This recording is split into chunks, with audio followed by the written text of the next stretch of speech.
Right, I'm back for my UFC predictions. It will be UFC 185, but first I want to do man of the card for the last fights.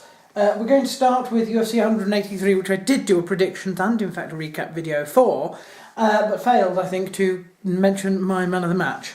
The fighter of the card is going to be Thiago Alves, who made his great comeback and seemed to be, just as I remembered, on winning form. After that, there was Fight Night 60, and who was I going to... oh yes, I was going to give my fighter of the card to Max Holloway.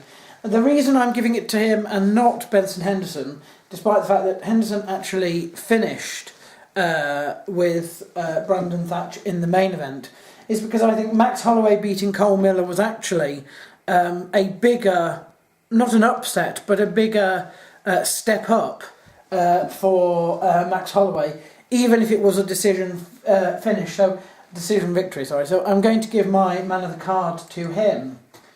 The next fight was Fight Night 61, and do you know, I'm going to give it to somebody who you've probably never even heard of, Matt Dwyer. He's on the preliminary card and he won. I'm going to give him my fight of the card. I'm so not interested in Frank Mir and Antonio Silva. I'm just not. I know that it was a big win and he's, you know, back on a roll as Frank Mir, blah, blah, blah, blah, blah. Not interested, I'm afraid. Finally, the last fight they had was UFC 184. I slept through it. I'm sorry, I didn't even manage to make a predictions video for it. Probably because there was a women's bout headlining the card. I have to say, she did very well. She got her armbar in, I don't know, something stupid like 10 seconds or something like that. But that's probably because the other one seemed to rush in a little bit and, you know, didn't think. I'm sure if there was a rematch, it would at least be longer. Anyway, I'm not going to bother with her. No, I'm going to give my man of the card to Jake Ellenberger, who made What's His Chops, Koscheck, foam at the mouth. Literally, it was a spectacle to watch. I have seen many chokes in my time. I have never seen anything like that before. Josh Koscheck did not want to lose that match, did not want to go out, and there was foaming at the mouth and all sorts. Dear God. So anyway, Jake Ellenberger gets my fighter of the card for that.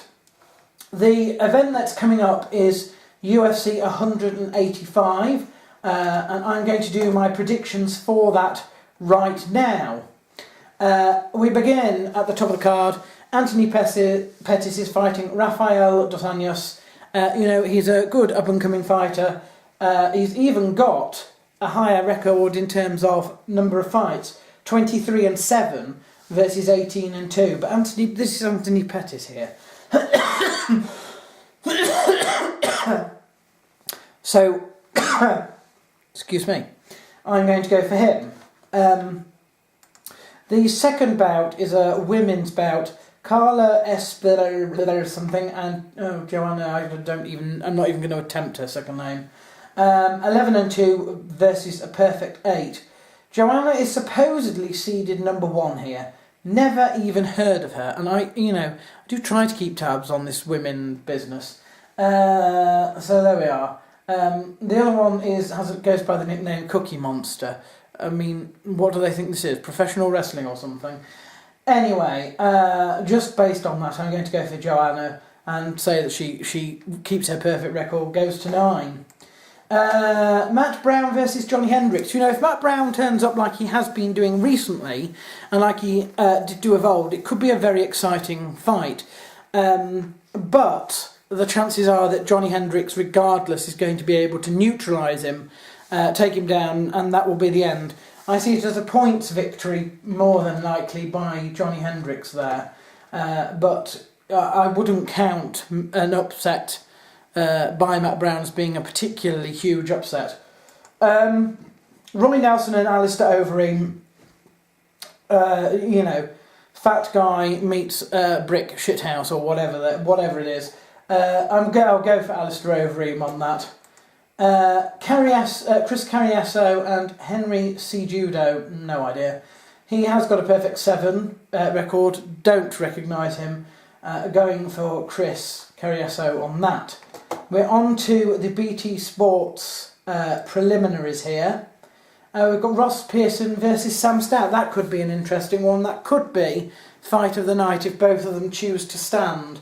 And my heart wants Ross Pearson to win, of course, but my head says, if they do stand and they continue to stand, it will be Sam Stout that probably gets the win there.